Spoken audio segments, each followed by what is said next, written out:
Chachamim nous expliquent et nous disent que la fête de Shavuot porte 4 noms. Le premier nom, celui que nous connaissons, qui est Shavuot. Le deuxième, qui est Matan Torah. Le troisième, qui est Chag Abikurim. Le quatrième, qui est Chag Ha'atzeret. Il est mentionné dans le Sefer Devarim, Shiva'a Shavuot Tispor Lecha. 7 semaines, tu compteras pour toi. En fait, on va faire un compte du Homer. On va compter des semaines, de Pessah jusqu'à Shavuot. Dès qu'on a compté 7 semaines, alors il est noté Ve'asita Chag Shavuot Lashem Elokecha. Tu feras la fête de Shavuot pour l'Éternel, Akadosh Baruch Hu. Donc on voit que le mot Shavuot veut dire semaine. Mais dans la Torah, il n'y a pas de voyelle. Donc on peut lire aussi Shvuot, des serments. En fait, Shvuot, c'est serment au pluriel. Shvuah au singulier, Shvuot au pluriel. Il y a eu, et Chacham nous explique, 2 serments. Le premier serment, c'est que Akadosh Baruch Hu a juré fidélité, a juré qu'il ne ferait pas de mal à Israël, donc il a prêté serment. Le deuxième serment, c'est les bénis Israël qui l'ont fait. Ils ont juré qu'ils feraient Torah et mitzvot. Comme il est écrit dans la Torah, ils feront. Donc on voit en fait que le mot Shavuot peut se lire aussi Shvuot, un serment. La racine de Shavuot, aussi on peut lire Shiva'a, le chiffre 7. 7, c'est un chiffre qui est au-dessus de la nature, puisque le 7e jour, Akadosh Baruch Hu s'est reposé, c'est le Shabbat. Au bout de 7 semaines, il y a la fête de Shavuot. Au bout de 7 années, il y a la Shemitah. Au bout de 7 années de Shemitah, il y a le Yovel, le jubilé. Donc on voit en fait que le chiffre 7 a une connotation de bracha. Les Chachamim aussi appellent Shavuot Atzeret. Pourquoi Atzeret? Ça veut dire du lachon la Hatzor, s'arrêter. La fête de Shavuot, il y a énormément de minag, comme par exemple manger des laitages, orner les Beth Knesset de fleurs.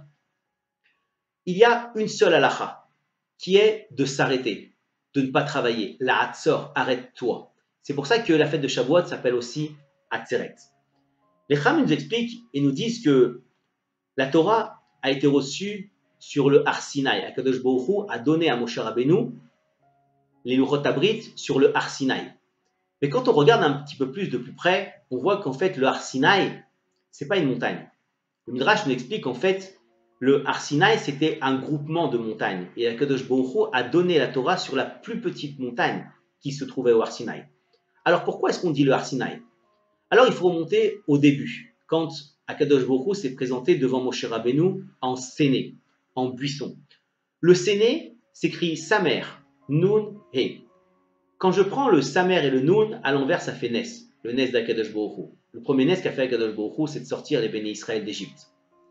Le deuxième, c'est de donner la Torah au Ham Israël, au Har Sinaï. Le Sinaï s'écrit Samer, Yud, Nun, Yud. Je sors les 2 Yud qui est Akadosh Baruch Hu, il me reste le Samer et le Nun. En fait, c'est le Nes d'Akadosh Baruch Hu de Matan Torah. La Torah a été donnée au mois de Sivan. Le Sivan s'écrit Samer, Yud, Vav, Nun. La première lettre, c'est un Samer. La dernière lettre, c'est un Nun.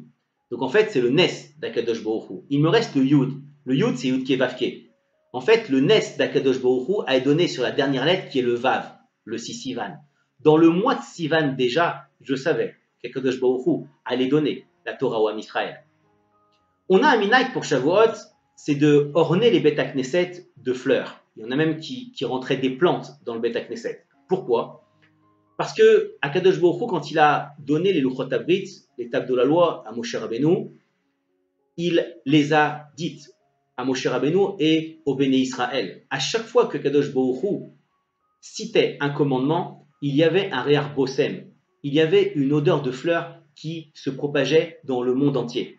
Donc depuis ce minag-là, depuis cette chose-là qu'il y a eu au Har Sinaï, on a le minag de mettre des fleurs dans le Beth Knesset, on a l'habitude de orner les maisons de fleurs, tout simplement parce que quand Akadosh Baruch Hu a parlé, il y avait un réar bossem. Les Chachamim expliquent dans les Pirkei Avot et disent que dans le premier Pirkei Avot, Moshe kibel Torah Mesinaï. Moshe a reçu la Torah du Har Sinaï. Mais quand on réfléchit, Moshe Rabbeinu a reçu la Torah du Har Sinaï, mais ce n'est pas Moshe qui a reçu la Torah. En fait, c'est le Ham Israël. Alors pourquoi les Chachamim, dans les Pirkei Avot, dans le premier Pirkei Avot, nous dit dans les Maximes des Pères que Moshe kibel Torah Mesinaï? En fait, ce n'est pas que Moshe, tout le Ham Israël a reçu la Torah. Alors pourquoi dire Moshe? Dans le Chumash, on voit que à la fin du Chumash, dans la paracha de Vedot Abracha, les 8 derniers psukim, on ne sait pas qui les a écrits. Vayamot Moshe, c'est la mort de Moshe Rabbeinu. Les Chachamim disent que c'est Moshe Rabbeinu qui les a écrites. Les Chachamim expliquent aussi que c'est peut-être Yoshua ben Nun qui a fini le Sefer Devarim, le dernier Sefer, parce que Moshe était mort. On ne sait pas. Il y a une marloquette dans les poskim. En tout cas, dans la Torah, il est écrit comme ça, que Moshe avait une qualité spéciale. Il était Anav. C'est marqué Anav me'od mikol Adam asher al pene Adama. Moshe était Anav, il était humble. Il y a eu, le Midrash nous explique, une discussion entre Akadosh Baruch Hu et Moshe Rabbeinu. Moshe Rabbeinu ne voulait pas écrire ce passouk-là, parce qu'il a dit, c'est de la Gahava. Je vais me vanter que moi, je suis Anav par rapport à tous les hommes sur toute la face de la terre. Akadosh Baruch Hu a dit non, tu vas quand même l'écrire. Pourquoi? Akadosh Baruch Hu voulait nous dire qu'en fait, Moshe Rabbeinu n'avait pas cette qualité d'être humble, d'être Anav.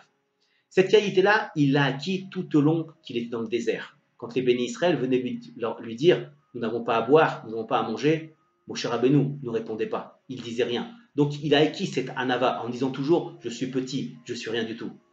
Les Chachamim expliquent et disent que le kavod court après les gens qui sont Anav. Quelqu'un qui est Gaftan, qui veut se montrer et qui dit moi je, le kavod s'en va de lui. Plus je suis Anav, plus une personne elle est Anav, plus elle est humble, la personne, le kavod se met sur lui, se colle à lui. Et Akadosh Baruch Hu va et l'élève. C'est ce qui s'est passé pour Moshe Rabbeinu. Akadosh Baruch Hu s'est collé à lui parce qu'il était tellement Anav, il disait je suis rien du tout, je bégaye, parce que Moshe Rabbeinu était bégayait, donc il disait je suis rien du tout moi. Akadosh Baruch Hu, plus tu te fais petit, et plus Akadosh Baruch Hu te remonte. Comme ça, les Chachamim expliquent. On a un minag aussi, pendant Shavuot, de manger des laitages. Alors, pourquoi est-ce qu'on mange des laitages? Les Chachamim m'expliquent et disent dans les Shirachirim, il est marqué comme ça. Dvash chalav tachat leshoner. Le miel et le lait en dessous de ta langue. On voit dans la Gemara que la Torah est comparée à 3 liquides. Elle est comparée au vin, elle est comparée à l'eau et elle est comparée au lait.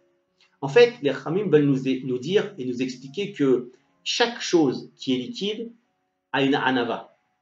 En fait, est humble. Pourquoi? Parce qu'un liquide, quand je le mets dans un récipient, il prend la forme du récipient. De la même façon, les Chachamim expliquent la Torah. La Torah se comprend de n'importe quelle façon. Si la personne n'est pas très intelligente ou est très intelligente, la Torah va s'adapter à lui.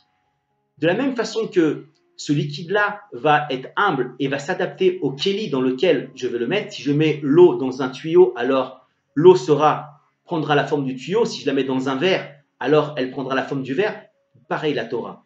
La Torah va se modeler sur la personne qui l'étudie. Il y a des personnes qui comprennent très très bien la Torah, alors Akadosh Baruch Hu va modeler la Torah en lui pour qu'il la comprenne très très bien et qu'il va comprendre très vite. Et si maintenant il ne comprend pas très bien, alors la Torah va se modeler et il va comprendre à son niveau.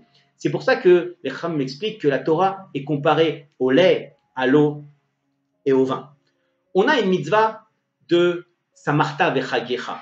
Comme ça, explique les Chachamim. En fait, il faut, pendant Yom Tov, être Saméar. Mais comment est-ce qu'on est Saméar? Les Chachamim expliquent en mangeant de la viande et en buvant du vin. Donc, maintenant, quand est-ce que je dois faire la Seouda Chalavi, de laitage, que je dois faire pour Shavuot? En fait, les Chachamim disent, et le mieux, ils expliquent et ils disent que c'est après la veillée de Shavuot. Dès que je fais la veillée, après, au petit déjeuner, je vais prendre les laitages. C'est là que je vais faire la veillée de Shavuot. La Seouda de Shavuot. La Seouda de laitage. Les Chachamim expliquent et disent que la Seouda qui va rentrer, la fête, et la Seouda qui est à Shacharit, en fait, les deux seront avec de la viande. Maintenant, le Rambam explique et dit que si maintenant une personne veut faire une Seouda de laitage, une vraie Seouda, alors qu'il le fasse la veille, à l'entrée de la fête. Le lendemain, pour Shacharit, il mangera de la viande. Comme ça, explique le Rambam.